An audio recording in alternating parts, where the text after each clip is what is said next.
कौन से आदर्श पात्र हैं, कौन कौन से आदर्श सिद्धांत हैं जिन सिद्धांतों के कारण से ये ग्रंथ इतना महान बन गया कि आज संसार के भक्ति ग्रंथों में सबसे ऊंचा, इससे श्रेष्ठ ग्रंथ भक्ति मार्ग में कहीं भी नहीं है, दुनिया में भी नहीं है कोई। और भी कहीं भक्ति मार्ग हो, जहाँ डिवोशनल मार्ग हो, वहाँ भी इतनी ऊंची भक्ति का ग्रंथ कोई नहीं मिलेगा आपको। भारत में बड़े ग्रंथ लिखे गए, लेकिन तुलसी जैसा भक्ति मार्गी ग्रंथ कोई नहीं लिखा गया। बड़े बड़े भक्त पैदा हुए, लेकिन जितना ऊंचा तुलसी का दर्जा मिल गया उतना नहीं मिला। तो इसलिए जब हम रामायण को देखते हैं, सबसे पहली चीज़ हम क्या देखते हैं कि तुलसी ने रामायण को, वाल्मीकि ने जिसको रामायण कहा था, तुलसी ने अपने ग्रंथ का नाम रामायण नहीं रखा। तुलसी ने अपने ग्रंथ का नाम रखा रामचरितमानस।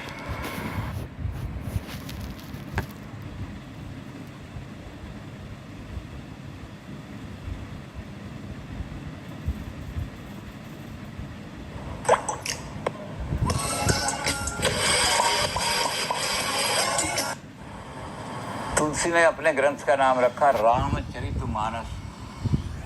रामचरितमानस यही नामा, श्रवण सुनत पावई विश्रामा। इस नाम को सुन के ही कान जो है उनको बड़ी शांति मिल जाती है। रामचरितमानस, रामचरितमानस का क्या मतलब है? राम का चरित है और किसके मन में है, मानस किसका है? रामचरितमानस जो है उसमें दो मिल गए, रच महेश निज मानस रखा। भगवान शंकर ने अपने मन में इसको रच रामचरितमानस को रखा हुआ था। और पाई सो समय उमासन, जब मौका मिला और अच्छा समय मिला तो पार्वती को सुनाना शुरू कर दिया। तो भगवान शंकर के मानस में ये रामचरित विराजमान था। चरित राम का है, मानस भगवान शंकर का है, तो इससे महान हो गए हो। तो तुलसी ने ये भी बड़ा उपकार किया कि दक्षिण के अंदर आलवाड़ संत विष्णु को पूजते थे, नयनमार संत जो थे शिव को पूजते थे, उनमें बड़ा झगड़ा हो जाता था। वैष्णव और शिवों की बड़ी लड़ाई होती थी। और ऐसे ऐसे ग्रंथ लिखे गए जिसमें ये दिखाया गया कि शिव जो है विष्णु से बहुत ऊंचा है, विष्णु तो उसकी, और विष्णु वैष्णव ग्रंथों में बताया कि शिव तो दोनों की लड़ाई होती रहती थी। लेकिन शिव जी ने अपने ग्रंथ का नाम रख के ही इस झगड़े को मिटा दिया। मानस भगवान शंकर का है और चरित राम का है। राम, शिव और राम मिलकर के एक ही हो गए हैं, कोई विवाद नहीं है। देश के अंदर समन्वयवाद में तुलसी से ऊंचा कोई नहीं है। जो झगड़े की जड़ थी उसको तुलसी ने बिल्कुल ख़त्म कर दिया। देश में एकता ला दी, सांप्रदायिक एकता बिल्कुल ला दी कि दो संप्रदाय बड़े बड़े तकड़े खड़े हो रहे हैं और आपस में लड़ रहे हैं। जब आपस में लड़ोगे तो दूसरे लोग तो तुम्हें आगे दबोच लेंगे। हमारे यहाँ पंचतंत्र में एक कहानी आती है कि वो जो था शेर, वो देखता था कि 4 बैल हैं यहाँ, बड़े तकड़े हैं, उनको मैं खाऊंगा, मेरी कई दिन की, एक एक बैल में कई कई दिन की भूख मिल जाएगी। लेकिन जब वो जाता था शेर, तो क्या करते थे कि एक तरफ से आ रहा है तो उधर मुँह करके शेर, वो जो से बैल सींग मारता था, पीछे वाले उसके आगे आ जाते थे। इधर से आता था वो सींग निकाल लेते, तकड़े तकड़े बैल थे, तो शेर को मौका ही नहीं मिलता था। तो लोमड़ी ने कहा कि शेर तो इन बैलों को नहीं खा सकता, क्योंकि इनके अंदर इतना एकता है इनकी कि तू किधर से ही जाए सब मिलकर के तुझे मार देंगे। उसने कहा मैं तो भूखा हूँ कई दिन का और हाथ जाता हूँ तो मर जाता हूँ, मुझे बता। लोमड़ी ने कहा एक काम कर, तू इन्हें आपस में लड़वा दे। तो शेर गया, उसने एक बैल की प्रशंसा करनी शुरू कर दी। भाई तू तो बड़ा निर्भय है, तू तो मेरे ऊपर आक्रमण करता है, ये दूसरे बैल तो तुझे कुछ भी नहीं समझते। जब भी मैं आता हूँ तुझे ही आगे बढ़ा देते हैं कि मरेगा तो सदा यही मरेगा, और नहीं मरेगा, शेर भाग जाएगा तो हम भी बच जाएंगे। और ये अपने चैन करते रहते हैं, ये घास खाते रहते हैं, तुझसे मुझे लड़ाते रहते हैं। तो शेर ने जाकर एक बैल से करना शुरू कर दिया। वो बैल जो था, कान में उसके जो प्रशंसा पड़ी तो बैल को उस शेर की सैराग हो गया। वो दूसरे बैल थे, अगले दिन जब शेर आया तो उसने कहा भाई तुम क्यों नहीं मरते, मुझे अड़ा देते हो, क्या कर, जाओ तुम जाओ, मैं नहीं जाता। बस वो बैल जो था अलग खड़ा हो गया। जैसे ही बैल अलग जाके खड़ा हुआ, शेर उसके ऊपर झपट पड़ा कि अब तो वो तीनों इसकी रक्षा करेंगे नहीं, वो उनको खा गया। तो शिव और वैष्णव जब आपस में लड़ेंगे तो दूसरे लोग, विदेशी और विधर्मी आकर के खा जाएंगे हमें। तो तुलसीदास जी ने नाम में ये कर दिया रामचरित मानस रच महेश निज मानस राखा। राम के चरित्र को भगवान शंकर ने अपने मन में रच के रख लिया था और पाए सो समय, जब मौका आया, ठीक आया, अच्छा समय मिला, तो उन्होंने उसको व्यक्त कर दिया, पार्वती को सुना दिया कि मेरे मन में ये राम का चरित्र है, और उस चरित्र को सारी दुनिया में फैला दिया। तो नाम में ये बात है। लेकिन दूसरी चीज़ इसमें और बढ़िया है। रामायण में होता है कि राम का आयन, राम का घर, जहाँ राम का निवास है, रामायण बना दी उन्होंने। अब निवास को तो बड़ा पवित्र रखना पड़ता है, साफ रखना पड़ता है, झाड़ू लगानी पड़ती है उस पर। कभी कभी जो आजकल तो पेंट आ गए हैं, पहले कलई कराते थे, उसमें सफाई करते थे, और कोई उसको गंदा ना कर दे, ज़रा सा गंदा पैर गंदे जूते लेकर कोई अंदर ना आए, तो इसलिए जूते बाहर निकालो, उसके बाद पैर धो, हाथ धो, और हाथ धोएगा मुंह भी धो अपना, तब जा कर के मंदिर के अंदर घुसने दिए जाएंगे। और कपड़े आपके इतने गंदे हैं कि बदबू आ रही है, तो कपड़े बदल के, या तो नंगे, तो मंदिर में होता था ऊर्ध्व वस्त्र, यानी ऊपर के वस्त्र उतारो और ऊपर के वस्त्र उतार के मंदिर में घुसो। तो बड़ी मर्यादाएँ थी, इसलिए छोटा आदमी मंदिर में नहीं घुस सकता था। फिर ये होता था कि भगवान के दरबार में जा रहे हो तो खाली हाथ नहीं जा सकते, तो वो कहते थे हमारे पास तो कुछ पैसा नहीं है, मिठाई नहीं ला सके। कहने लगे कुछ ना कुछ लेकर के आओ, पत्रम पुष्पम फलम तोयम, फल मिल जाए कहीं से फल उठा लाओ, फूल मिल जाए फूल उठाओ, लेकिन खाली हाथ नहीं जाओगे अंदर। तो बड़ी मर्यादाएं होती हैं मंदिर की।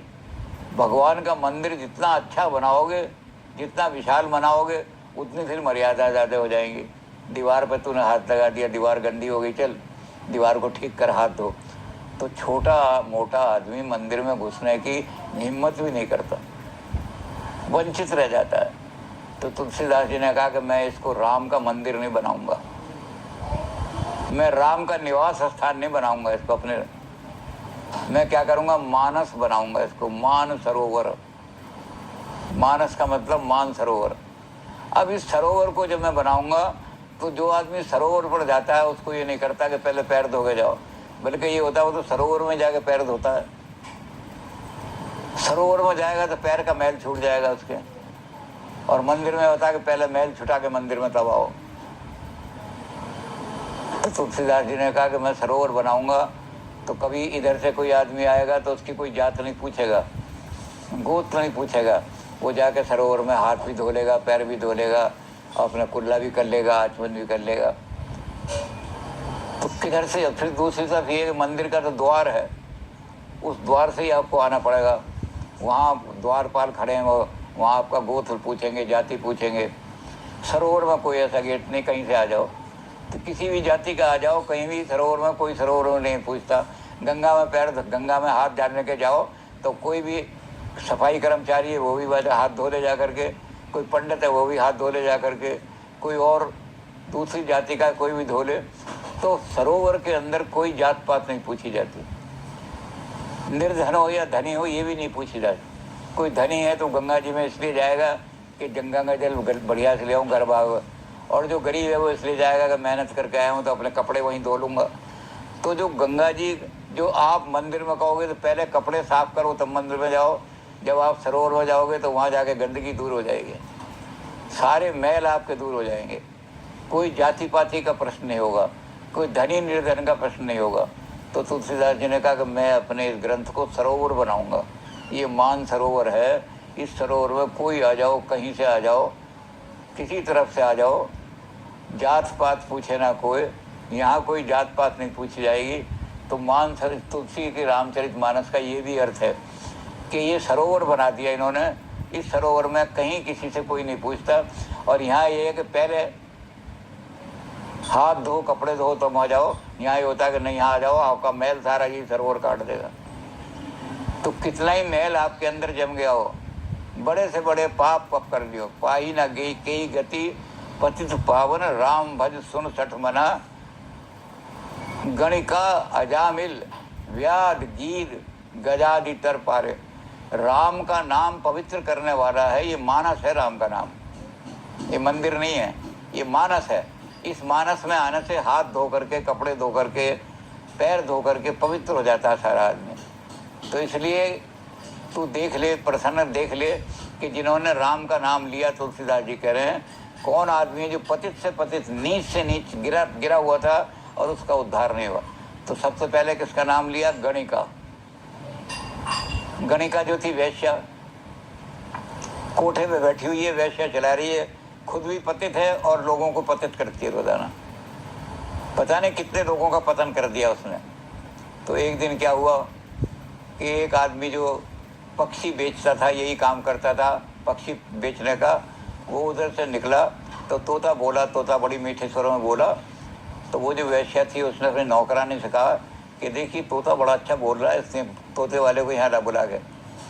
वो तोते वाले को बुला के लाई, कहने लगे तुम्हारा तोता जो बोल रहा था अभी क्या बोल रहा था? उसने कहा ये बोल रहा था मिट्ठू कहो राम राम, मिट्ठू कहो राम राम। कहने तो बड़े सुरीले रंग में बोल रहा था, इस तोते को मुझे दे जाओ। तो कहने लगा माता जी आप इस तोते को नहीं खरीद सकते। कहने क्यों नहीं खरीद सकती? मेरे पास अपार धन है, बड़े बड़े राजे महाराजे आते हैं और सोना और चांदी के जेवर चढ़ाते हैं, मैं कैसे नहीं खरीद सकती? बोल कितना पैसा लेगा? कहने लगी पैसे की बात नहीं, ये तोता आपको परेशान कर देगा, तो यह तो आप तोते को मेरे को मार दोगी और ये आप परेशान हो जाओगी। कहने क्यों? कहते इसकी बुरी आदत पड़ गई है, ये सुबह 5 बजे करना शुरू कर देता है, मिट्ठू बोलो राम राम, मिट्ठू को राम राम। कहने लगी कोई बात नहीं, करता है तो करने दे, लेकिन मुझे बहुत अच्छा लग रहा है। उसने गणिका ने वो तोता खरीद लिया, उसको पैसे दे दिए। अब वो तोता आ गया, उसकी तो आदत थी। तो पहले दिन तो उसने कहा मैं अभी तो सोई थी, 12 बजे तक, 12:30 बजे तक कोठा चला था, 1 बजे तक, अभी इनने 5 बजे टेंटे करनी शुरू कर दी। पर उन्होंने कहा वो कह गया था कि इसे मारना मत तोते को, अगर ये आपको परेशान करे तो मुझे ही वापस कर देना, पैसा मैं जब ही लूँगा जब ये तोता आप थोड़े दिनों 1 हफ्ते 2 हफ्ते देख लोगी, नहीं तो मैं अपना तोता ले जाऊँगा वापस। तो उन्होंने कहा मार तो सकती नहीं मैं, ये चींची कर रहा है। 2 दिन उसने करी, तो तीसरे दिन वो कहने लगी अपनी नौकरानी से कि ये तो अपनी आदत छोड़ेगा नहीं, कल ऐसा करना कि तो हमारा जो कोठा 1 बजे तक चलता है, कल मुझे जल्दी सुला देना, मैं 12 सवा 12 बजे या 11:30 बजे सो जाऊंगी, ताकि 5 बजे ये टूटी करे तो मेरी नींद खराब ना हो। तो घंटा 1.5 घंटा पाप से बच गई हो पहले दिन। अब जो तोता जो था उसने फिर वही करना शुरू किया, वो उठ के चली जाती थी, नींद उसकी खराब नहीं होती थी, क्योंकि 11:30 बजे लोग कहने लगे कल तक तो ये कोठा 1 बजे तक चलता था, इतना शानदार कोठा था, क्या हो गया है? कहते जी बस अब तो भाई जी ने कह दिया है कि 11:30 पौने 12 बजे के बाद मुझे सोने का मौका देना, कोठा मत चलाना। और बड़े लोग कहें इतना पैसा देते हैं, हम ये करते हैं, कोठा नहीं खुल सकता। 3-4 दिन के बाद वो जब बैठी, वो तुम जब उन्होंने कहा मिट्ठू बोलो राम राम, वो उसके पास जाके बैठती, मिट्ठू बोलो राम राम। तोता कहता मिट्ठू बोलो राम राम, वो भी कहती मिट्ठू बोलो राम राम।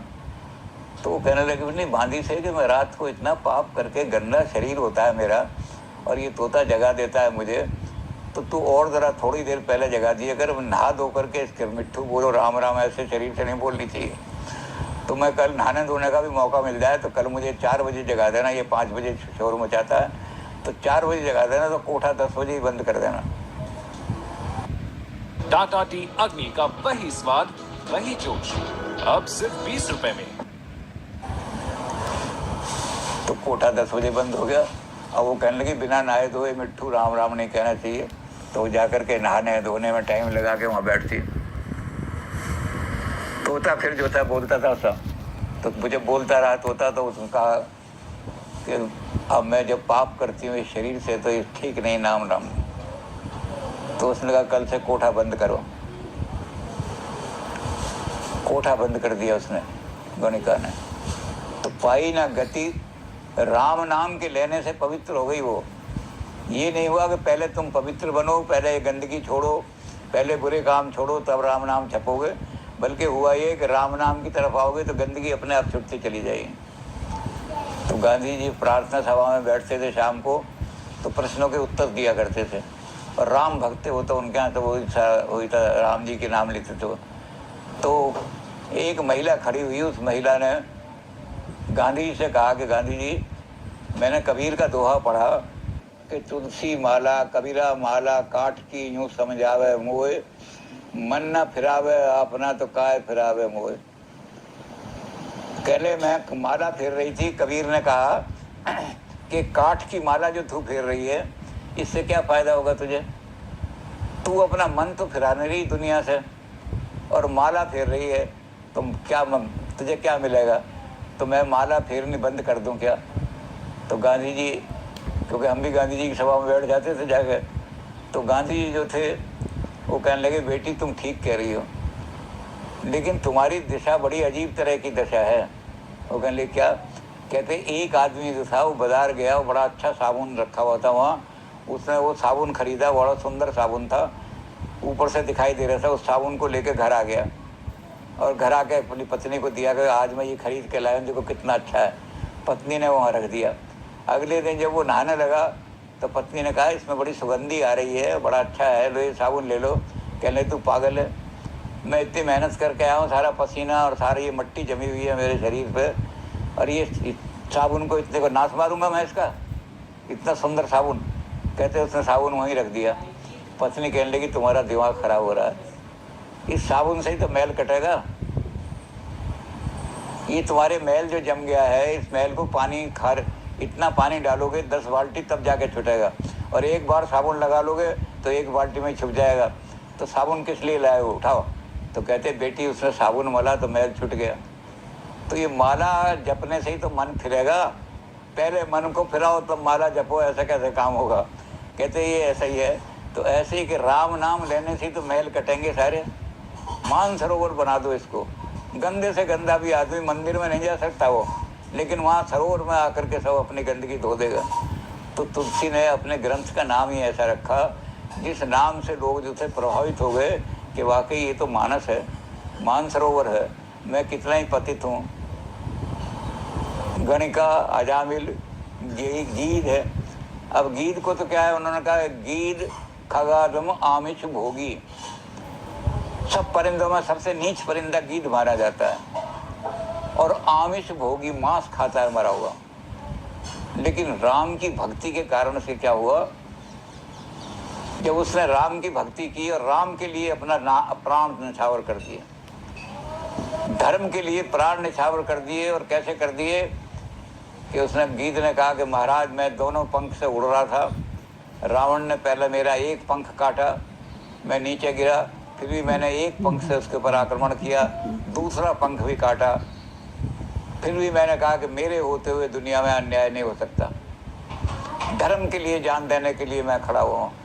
तो राम ने कहा तुमने निष्पक्ष होकर के, पंख का मतलब होता है पक्ष, आदमी धर्म का पालन पक्ष के कारण से करते हैं। कुछ आदमी धर्म का पालन इसलिए करते हैं कि धर्म के नाम से पैसा कमा लेंगे। कितना चढ़ावा आया, उन्होंने कहा जी 2000 रुपये चढ़ावा आया, तो और प्रचार करो। तो पैसे के लिए वो धर्म का काम करते हैं।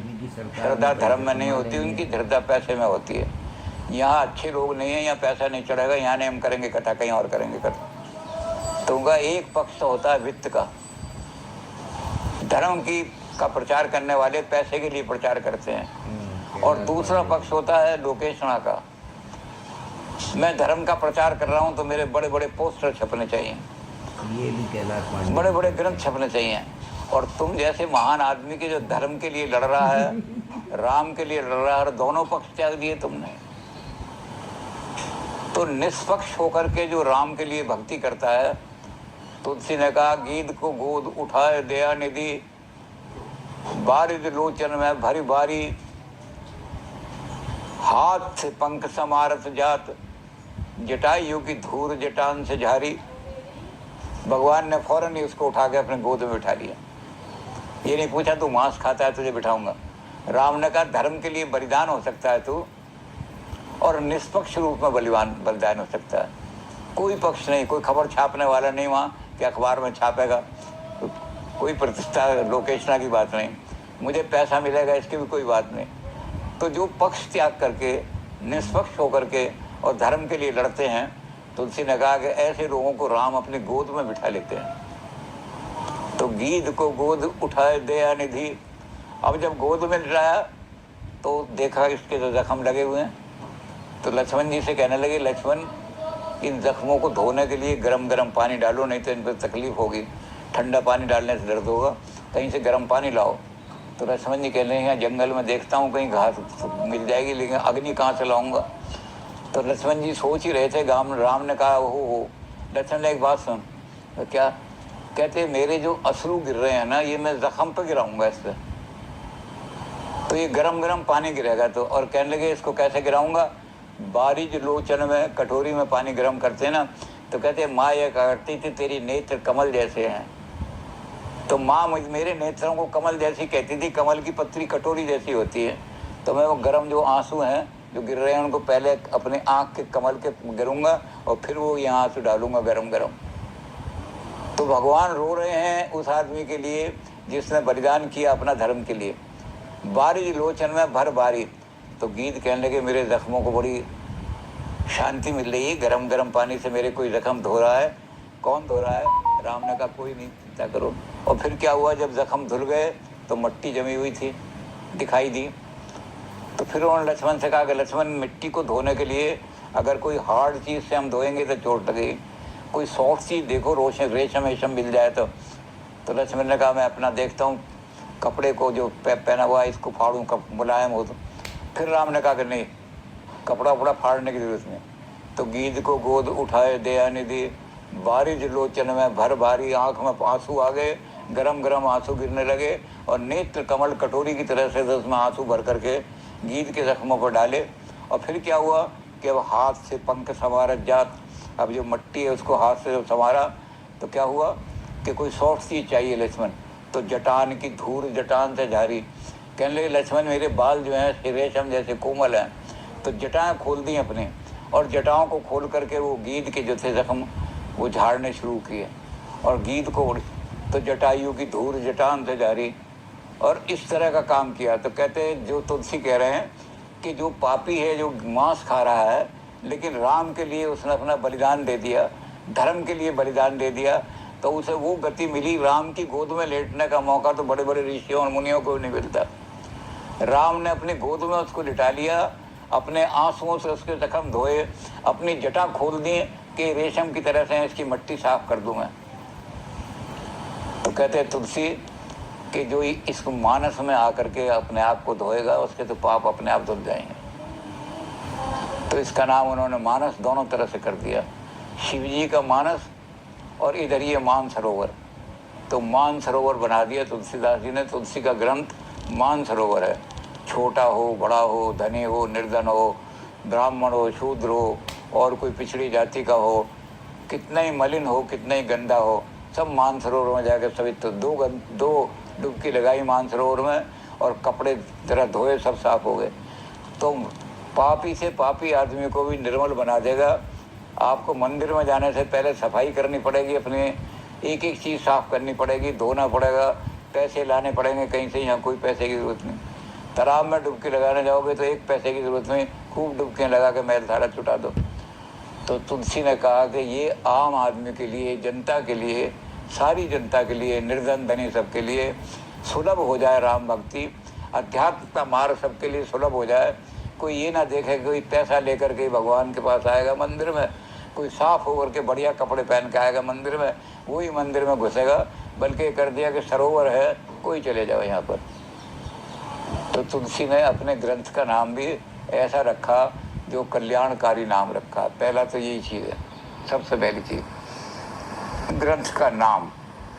अब ग्रंथ में जब नाम ही इतना बढ़िया है तो उसके अंदर क्या होगा, बहुत बढ़िया बढ़िया बढ़िया चीज़ें होंगी। तो तुलसीदास कहने लगे कि सबसे पहला काम मैं ये करूँगा कि मैं जो ग्रंथ लिख करके दूंगा वो और ग्रंथों से बहुत भिन्न होगा। तो तुलसीदास जब लिखने लगे, जहाँ से शुरू किया, वर्णानाम अर्थसंगानाम रसानाम छंसामपि मंगलानाम च कर्तारो वंदे वाणी विनायकम। तुलसी ने पहला काम यह किया कि वंदे वाणी और विनायक को एक साथ वंदना करनी चाहिए। कर्मकांडी पहले गणेश जी की पूजा कराते हैं, फिर नवग्रह की कराते हैं, फिर जाके सरस्वती की पूजा कराते हैं। लेकिन तुलसी ने कहा कि वाणी को और बुद्धि को अलग नहीं करना चाहिए। वंदे वाणी विनायको, वाणी और विनायक एक साथ चलने चाहिए। क्योंकि कुछ लोग ऐसे होते हैं कि जिनमें वाणी तो होती है, 1 घंटे तक बोलते रहेंगे वो, और 1 घंटे के बाद जब लोग कहेंगे, पूछेंगे क्या बोला, तो कहेंगे हमारे हमें कुछ पता नहीं क्या बोल गए। वो बोल गया सारा। बुद्धि नहीं होती उनके अंदर, बस बोलने की शक्ति होती है। तो राजनीतिक लोग ऐसे ही होते हैं। राजनीतिक लोग 2 घंटे भाषण दे जाए, पता नहीं लगता क्या कह गए। तो इसलिए वाणी के साथ बुद्धि गणेश जी होने चाहिए। और कुछ लोग ऐसे होते हैं जिन्हें बुद्धि तो बहुत होती है, लेकिन अभिव्यक्ति करने का उनके पास वाणी नहीं है। रामकृष्ण परमहंस जो थे, बहुत विद्वान, ईश्वर को पहुँचे हुए भगवान का, लेकिन उनके पास वाणी नहीं थी, तो वो तरसते रहते थे। जब नरेंद्र मिले और नरेंद्र पहली बार आश्रम में गए और उन्होंने वहाँ जाकर भजन गाया, तो उन्होंने नरेंद्र के कंधे पर हाथ रख दिया कि आज मुझे वाणी मिल गई। मैं अपने सारे सिद्धांत जब तुझे दूंगा तो तेरी वाणी से ही दुनिया में प्रचारित हो जाएंगे। तो वाणी बुद्धि तो होती है, लेकिन बोलने वाणी नहीं, वो अपने आप को व्यक्त नहीं कर पाते बेचारे, उस बुद्धि को लेके मर जाते हैं। और राजनीतिक लोग होते हैं कि उनमें वाणी तो बहुत होती है, लेकिन क्या बोल के गया यहाँ मंच पे नहीं होता। सही बात है। एक आदमी ऐसे ही हुए, उन्हें बुला लिया, कहते जी बहुत बड़े मिनिस्टर हैं, ये आए हैं तो ये कुछ दान वान दे जाएंगे। तो उनको बुला लिया और वो बोल गए वहाँ, महावीर, भगवान महावीर की जयंती थी, वहाँ बोल गए। तो जैनियों ने सोचा कि हमारे स्कूल को कुछ दान वान 2-4 अंत में घोषणा करके जाएगा। लेकिन जब वो बोलने के लिए खड़े हुए तो कहने लगे कि महावीर का नाम मैं बचपन से ही सुनता आया हूँ, मुझे डर लगता था, अंधेरे में नहीं जाता था मैं कहीं भी, तो भूत पिशाच निकट नहीं आवा, महावीर जब नाम सुनावा। मेरी दादी कहने लगी कि अंदर जब जाया करे तो महावीर का नाम लेकर जाया कर कोई भूत। तो एक आदमी ने खड़े होकर के कहा उनको कि वो महावीर दूसरे हैं, वो हनुमान जी हैं, ये महावीर स्वामी जैनियों के। तो बस कैलाश पांडे बोलने के पास तो बचा ही नहीं। उसके बाद उल्टी सीधी तुक्के मार रहा था, एकदम बोला ओहो ये देखो भारत का दुर्भाग्य, ये फिरका परस्ती लोग जो हैं ना, इन्होंने 2 महावीर बना दिए, एक जैनियों का महावीर, एक सनातन धर्मियों का महावीर। इन्होंने देश का नाश कर दिया। फिरका परस्तियों को हम हराएंगे इलेक्शन में। घंटा भर बोल गया, महावीर स्वामी के बारे में कुछ नहीं बोला। तो जिनमें वाणी होती है और बुद्धि नहीं होती, वो भी देश का नाश मारते हैं। और जिनमें बुद्धि है वो अपनी बुद्धि को लेकर बढ़ जाते हैं, लेकिन उसको व्यक्त नहीं कर पाते, वो भी एक तरह से समाज के लिए घातक नुकसान ही करते हैं। तो तुलसीदास जी ने पहली जो अपना सबसे पहला जो वाक्य लिखा, उसमें पहली चीज तो लिखी वंदे वाणी विनायकम। वाणी वाणी वाणी को और विनायक को साथ साथ पूजन करो। वाणी है तो मैं वो शब्द बोलूँ जो बुद्धि से भरे हो, जिनके पता लगे कि कुछ बुद्धिमानी की बात बोल गया है। और अगर बुद्धि है तो कोई ऐसी देखो, कोई ऐसा नहीं जो आपकी वाणी आपको वाणी